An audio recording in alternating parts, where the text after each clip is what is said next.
let's pour it up and get started. Gladly. What are we drinking today?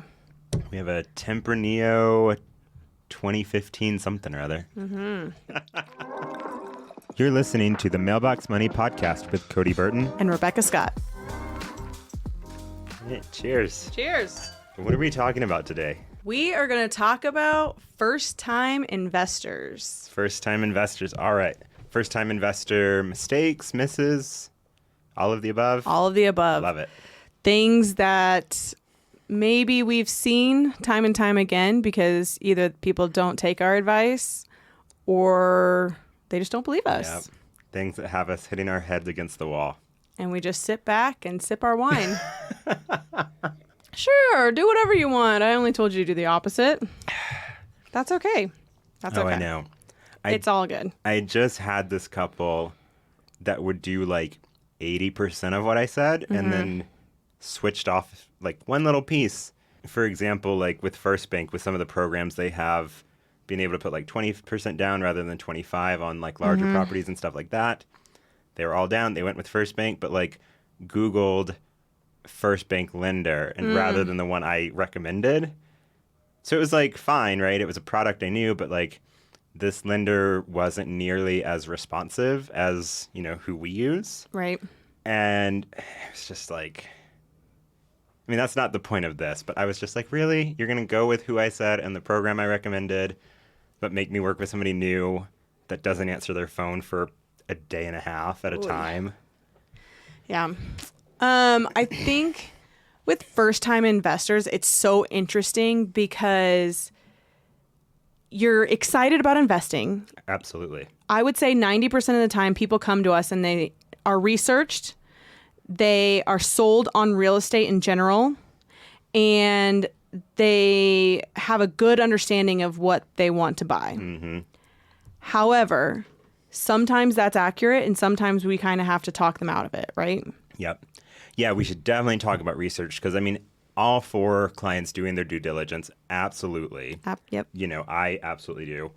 But especially the way the market's gone the last few years, sometimes if that research you're doing is from 2018, 2017, like it's not as applicable today. So I think that's one mistake I see a lot is just kind of unrealistic expectations. Yeah. That maybe don't exist anymore. 100%.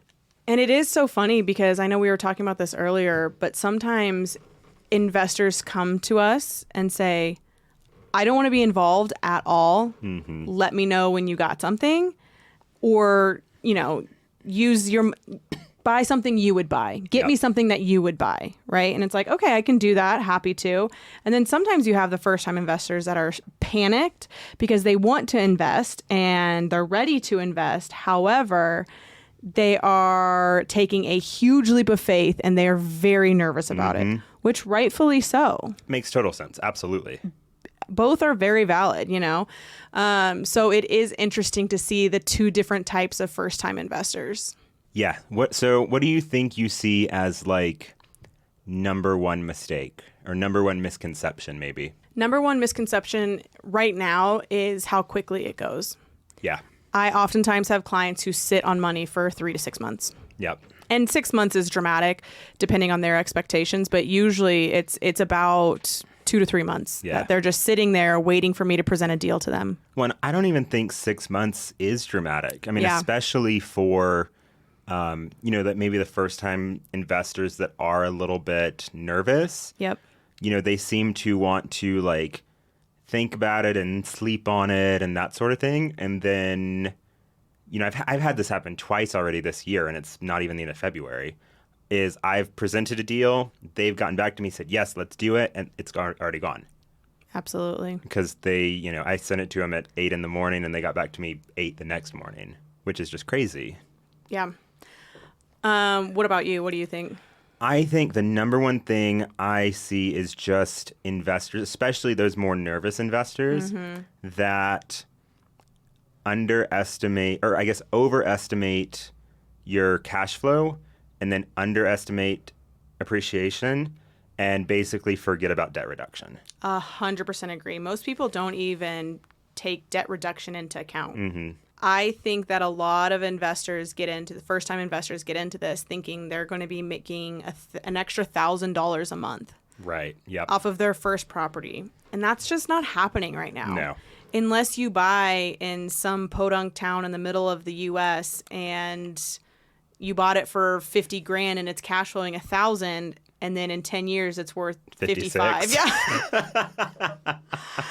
Yeah, exactly. And that's not what you want to do. So I definitely think that having conversations about the importance of appreciation over cash flow is crucial. And I have to have it with every single one of every client. Every client. Yeah. Well, and especially for, younger investors that have that time to build that appreciation to trade up. I do think there's a mindset of like, we're building it to build this portfolio and we're going to buy one and then buy another one and buy another one. And those are going to be the ones we own when we retire. Yes. And there's no thought to like, well, step one, we're going to get you in some heavily appreciating markets. Maybe it doesn't cash flow super well, but you don't need the cash flow right now. This is a long-term play. And then we can look at trading those up once they've appreciated into larger buildings where you do have more cash flow, or into higher cash flowing markets when maybe you're at an age where you're not as worried about that appreciation. I think people forget that it's a multi-tiered strategy, not just buy real estate, have it cash flow. Absolutely. Speaking of that, what kind of product do you usually sell your first-time investors? Or is it any different? I mean, it's definitely different, but like anybody, it depends on the client themselves.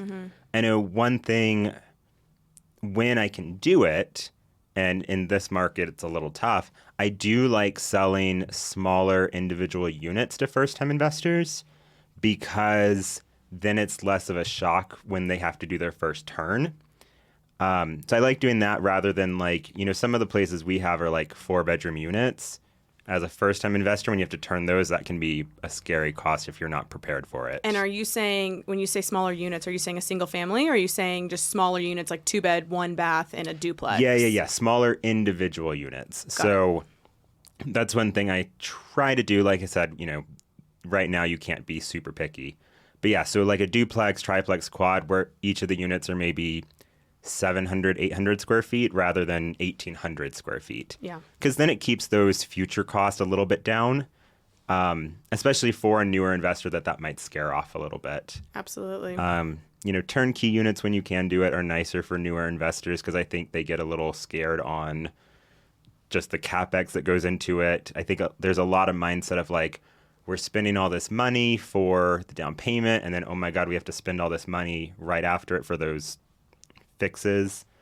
So that's another thing. I know you were just saying you have one under contract right now that's more turnkey. Yeah, it's rental grade, which is phenomenal. But it's hopefully we don't have to do anything to it. Judging by the pictures, it'll be very minimal. And I like doing a shorter stabilization period for my first time investors. That's the thing that I look at the most. Quite frankly, I would rather them have maybe not quite as high as cash flow and have a shorter stabilization period just to calm the nerves. Because if you have an investor who has been saving up for X amount of months, years, whatever the case may be, they get into something and then they realize that they have to do 30 to 50 grand worth of work right after they close, and it's a 6 to 8 month stabilization period before tenants are in there consistently paying and whatever the case may be. That freaks them out, and I get a lot of phone calls. Well, and it can be discouraging. Extremely discouraging, and stress is high. Right? It's funny you say that because I completely agree. And I almost think about it like Dave Ramsey, what he talks about, like the snowball method for people in debt, like pay off your smallest credit card first and build from there. I almost see that as being true in investing. If you buy something with a short stabilization period, something that's more turnkey, you kind of get that early win, then it boosts your confidence to maybe take on a little bit more of a project down the road. You can handle those bigger tasks, and it snowballs that way. Absolutely. I think that's where a lot of agents really hurt their clients, because real estate is more, and we've talked about this a couple of times, real estate is so much more than just money here, like placing money here and putting it there. There's a lot of psychology that goes in on this. And so in order to keep that client and keep them happy, you want them, especially the first time, to be as easy as possible. So that's why I really target places that have quick stabilization periods. And that's honestly one of the number one things that I look for. I think that's really smart.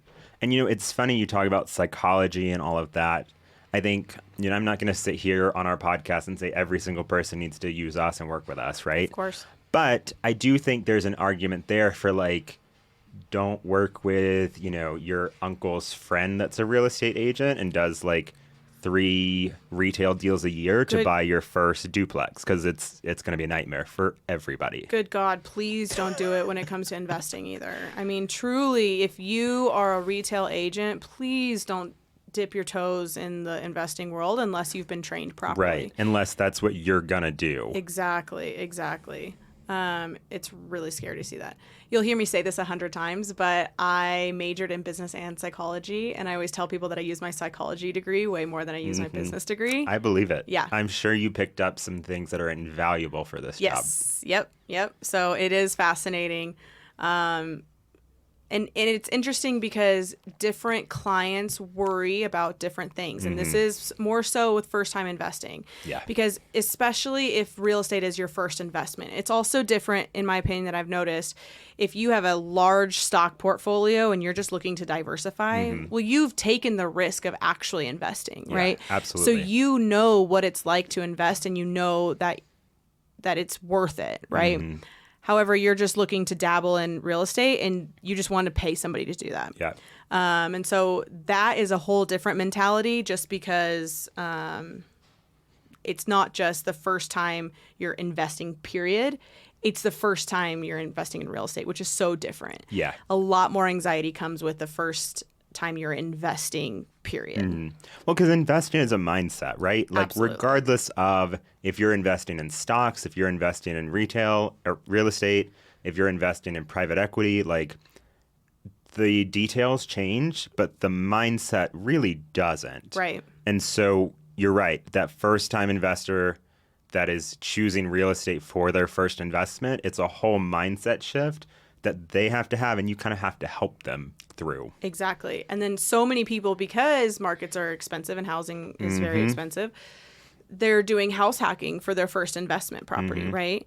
And it's interesting to watch those people buy houses because they are buying it as an investment. However, there is some lifestyle sprinkled into that. Yep. It's not 100% investment where they're never going to see it, they're never going to touch it, they don't care about it, right? It's, well, I have to live here, so I need it to be this and that. And so it's interesting to see that as a first-time investor as well, because it's different. Yeah, I completely agree with that. And, it's funny, going back to what you said initially about being 2 types of investors, kind of the nervous one and then the, like, you do it, Hands you off. kind of buy what you would buy. Yeah. We talked a little bit about the nervous investor.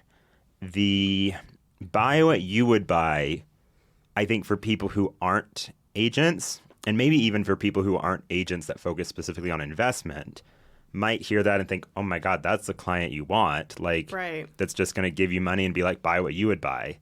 Those clients are the ones that make me the most nervous. Yep. Because, which maybe sounds crazy for people not in the industry, but like, what I would buy is not what you should buy. Absolutely. Your goals are not my goals. Right. So it's really hard to essentially not have any goals to work off of, do you want more cash flow? Do you want more appreciation? Do you want, what market do you want? There's all these different things that we usually go through. And when somebody's like, here's my money, do with it. And it's like, well, hold on here. Hold your horses. I'm not going to buy something because I'm fine with a long stabilization period. I'm fine with taking huge risks. Maybe you're not, you know. I don't know your risk tolerance. I don't know why you're buying this or what the plan is half the time. So I need those kinds of details in order for me to get a custom investment property that makes sense for you. Yeah, absolutely. And, like Michael and I, we've bought a lot of places that needed heavy CapEx. We've kind of focused in on that where we like the, I hate to use the term, but like kind of the slumlordy properties that we can go in C-class. and fix up and make nice. But, the ones with a lot of deferred maintenance. Oh, D-class. Yeah. Yeah. D-class that we can turn into C-class. We've done that a bunch of times with a bunch of different properties. It's worked out well for us. It also makes me feel good because like we are helping this place out. We're like giving the tenants a safer, nicer place to live. Right. Because when you get to a certain level, like it's not just like comfort, but there is some like safety involved too when you have like age systems and things like that. Absolutely.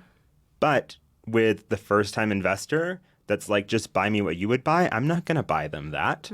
I would jump on it. But you're right, like long stabilization period, heavy CapEx, like there's a big reward, but also if that's your first, second, third deal, right, that can get discouraging because you just feel like you're dumping money into a place forever. So, I mean, we talked about that when you kind of interviewed me for my story podcast, one of the original ones we released.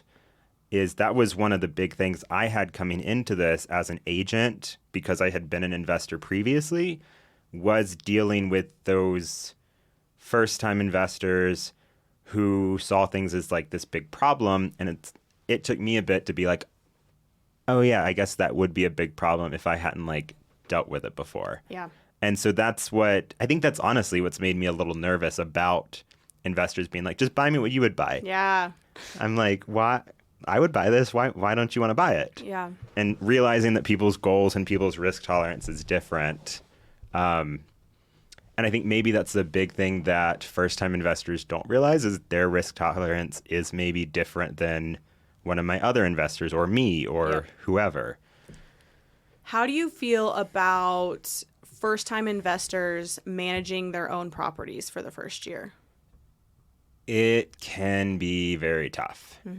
And I think it can be a bit discouraging too. I mean, I can't tell anybody not to do it. We self-managed until we had 5 or 6 doors.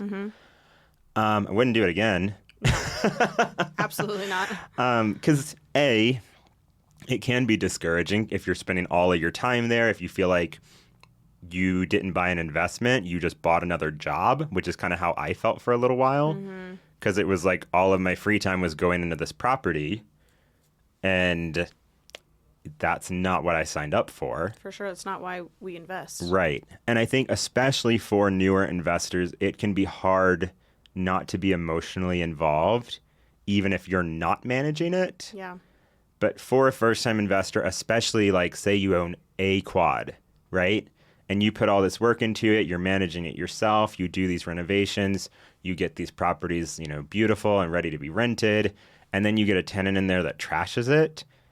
And maybe that could have been avoided because they've been evicted twice and you didn't do a proper background check. Right. Like, that's a really discouraging place to be. Yeah. Especially if you are more invested in it emotionally, too. So, I don't really recommend anybody self-manage. If you are going to self-manage, I almost think it's better to have a management company first. Learn what you're dealing with, and then maybe when you get to like retirement age and you want another job, sure, go for it. But early on, not the route I would go. If I could go back, wouldn't do it again. So maybe this is a bit sadistic, but I encourage first-time investors if they're in the area, if they're buying their market, if they're buying in the market that they live in. It does depend on from client to client. So I don't do this for everybody, but a lot of people, I'm like, I think you should manage it the first year, especially if they're very inquisitive and whatnot. Because I'm like, learn the process and then you'll appreciate your property manager. Yes, you will. I'm serious because I have had so many people like, I don't want to give, my property management company 8 to 10%. It's like, okay, do it yourself. And I don't even mean that in a spiteful way. It's more just like, honestly, do it yourself. And then you will appreciate your property manager so much. Yeah. And then that doesn't seem like that much money. Right.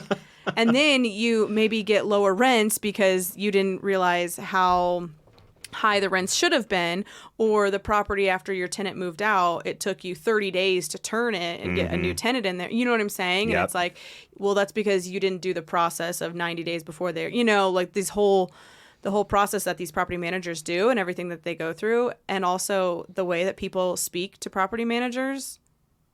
If somebody spoke to me that was living in my house, like I overhear some of these property manager conversations be, oh my word. Yeah. That's not what I want in my life. I don't need that Absolutely kind of negativity not. in my life. I am so appreciative of every single property manager that I have because they do an incredible job, and I know it's not easy. And it seems like all they do is sit around and collect rent checks. No. Not mine. Not mine. No, their phones are ringing off the hook all the time. Yeah. And you're absolutely right. You can get those sort of tenants, or you run the risk of getting the opposite. You get a great tenant that you form a relationship with, and then it becomes personal and not business. You know, we bought a quad last year down in the Springs, prime area of the Springs on the west side. Very, very nice unit. Probably one of our nicer units from purchase that we've bought. Mm-hmm. And 3 of the units were not market, honestly not that close, but not like crazy far off. One of the units was a lady. She had lived there since 2001. She'd become friends with the previous owner, you know, kind of did little things, took out the trash, kind of made sure that was it. But they were on like a texting relationship. Mm-hmm. Her rent in 2021, when we bought it, was $520 a month. Market is $1,450. Yeah. So you have that owner, and I'm not saying if you have a good tenant, don't like cut him a little deal, sure. But $520 a month for the last 20 years. No, that doesn't work. It doesn't work. At the end of the day, you're running it's a business, it's an investment, it's not a charity. You can't just give your money away. Right. This is a for-profit business. Yeah. And that's what you risk self-managing, is making friends with the tenants. That's such a good point. I absolutely didn't even think about that, but it's so true, because I did that when we moved out of our first house and rented it out. We were, I wouldn't say friends by any means, because they definitely stole our identity, but we were on... That's a story I haven't heard. Oh, yes. It is probably dedicated for an entire podcast. We may need an episode on that. Yeah. We'll bring Michael Scott in, and you can hear everything that he went through. Oh, no. It was bad. Like, they tried to refinance our house. Wow. Okay. That's a story for a future day. Yes. It's bad. Anyway, we're still dealing with it. But I didn't know what to do, right? So they stole our identity. I was 99% sure it was them, because we had a tax document go to that house, because we had just moved and it was during tax season, and just didn't think to change our address with the IRS. And so they stole our identity. I think they sold it to somebody is what I really think happened. But I'm over here trying to evict them. Right, yeah. I don't know what to do. So, of course, I'm calling, the head people here at Atlas Property Management, and I'm like, what do I do? What do I do? Please help me. And because I'm panicking. I've never been, you can't absolutely. just Google this and figure it out, like even eviction process, like, sure, I can Google that and figure that out, but I need grounds to evict them. You can't just evict somebody for no reason here in Colorado. Right. So I'm calling property management, asking what I have to do, what have you. And they're so kind here. And he just told me, he was like, Bex, I'm going to help you, but I just want you to know, this is why you hire property management. And I looked at him and I was like, thank you so much. I trust you with my entire life. You are absolutely correct. Mm-hmm. And it's just true. There are things that come up that we don't know how to deal with, And so he helped me with all this, and he got the reports that I had to file and this and that. And from then on out, I was like, property management ain't so bad. Yeah. Because what is bad is if I almost lost hundreds of thousands of dollars. No kidding. Mm-hmm. Yeah, we fortunately have not been in that situation, but we've done the renting to acquaintances, renting to friends things. You inevitably cut them a little bit of a deal, and which is all well and good. Sure. But especially if you're trying to grow your portfolio, you do that a dozen times and it adds up. Like, and you don't realize until you sit down how much money you've given away. And when you do, you're like, oh my God, that's more than 8% I would have paid a property manager for sure. And when margins are already tight, there's not a lot of room. No. And, maybe they don't take as good of care of things as you trusted them to. Right? And so it's like, great, I gave you a deal and you didn't return the favor. No. There's always that risk as well. Yep. And so it gets tricky, but those are first-time home buyers those are first-time investors that have to learn some of these things. Or at the end of the day, we'll say this 1,000 times, hire a property manager. I mean, just do it. Absolutely. So, I mean, I don't think you know this story, but speaking of renting to friends and it not going well and them not taking care of the property, we rented to someone I'll loosely call a friend. Okay. Moved into one of our units. This was early on in our investing journeys. Nice guy, moves in, year goes by, he pays rent on time. We see him here and there. No big deal. He goes to move out, and we learn he is a certifiable hoarder. Yikes. Yeah. And fortunately, it wasn't like you see on TV. There wasn't like food and all of this stuff. But there were pathways cleared to like different rooms. And he came to us because we were sort of friends, overwhelmed, like, I need to move out. I've taken this job in another state. I don't know what to do. I don't know how to get out of this place because there is so much stuff. Yeah.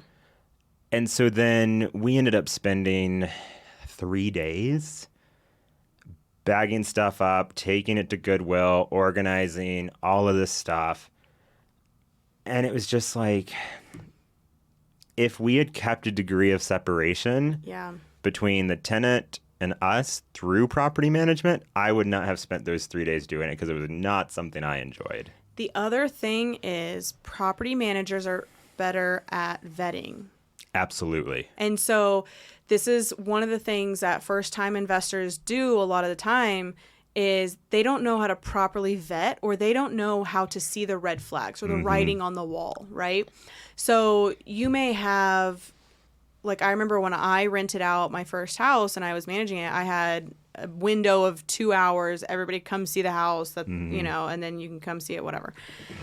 And so I thought that I was doing everything correctly because I know our property managers do that. I was looking at all of these people who are coming in here, and I'm physically meeting them. I'm hearing their sob stories of who wants to live in my house. And of course, it makes me feel so good and warm and fuzzy and all these things. But as a first-time investor, I'm like, okay, well, I just poured my heart and soul into this house. And so I want the best person for this. Not even the person who's going to spend the most money on rent, but the best person for this. And looking back, that wasn't the best idea. No. Had I been experienced in this and had I had somebody else that, like you said, that degree of separation, I would have picked the correct tenants. But instead, I got too emotionally involved. And the second you bring emotion into investing and you really start connecting with the people, especially if you're an empath, kind of like me, then it doesn't work, And you feel cutthroat at the beginning the first time you do it, but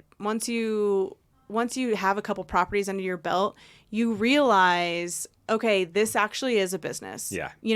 I'm not going to the grocery store and telling them a sob story of how I need these groceries cheaper. Right. I need these grapes. Yes, I need these grapes for my health. And you're like, the clerk's not like, honey, you need those. You're right. I mean, it's not the same. Let me give them to you for 50 cents. Right, exactly. So that's not how this works. And so when you kind of realize that this is a business and this is how you're going to retire or how you're going to provide for your family or for your kids or, pay for your kids' college, whatever the case may be, then you're like, you know what? This is a business. It absolutely is a business. And this probably feels like a bit of a commercial for property management at this point. But I would actually argue, after everything we've talked about, that is the real number one mistake first-time investors make, is they don't think about it as a business. 100% agree. It's, is it investing like stocks? Yes. Is it go throw your money in an index fund and never think about it again? No. Like, there are pieces to it, and you are building your portfolio. We can absolutely sub out you are building a business. Absolutely. So I think that's the takeaway is it's a business, run it like a business, don't get emotional, and don't focus too much on cash flow for your first properties because that's not what's going to get you there. Exactly. So that's it for this week. Thank you so much for listening. If you are listening, we have a YouTube channel to check out if you want to see what we look like. If you're watching on YouTube, we also have a podcast, so check it out and listen. And of course, we have all the social medias, TikTok, YouTube, Instagram, Facebook, all of that stuff. So connect with us there. We love to see who's listening. We can answer your questions and interact, which is super fun for us. So until next week. Thanks. Bye.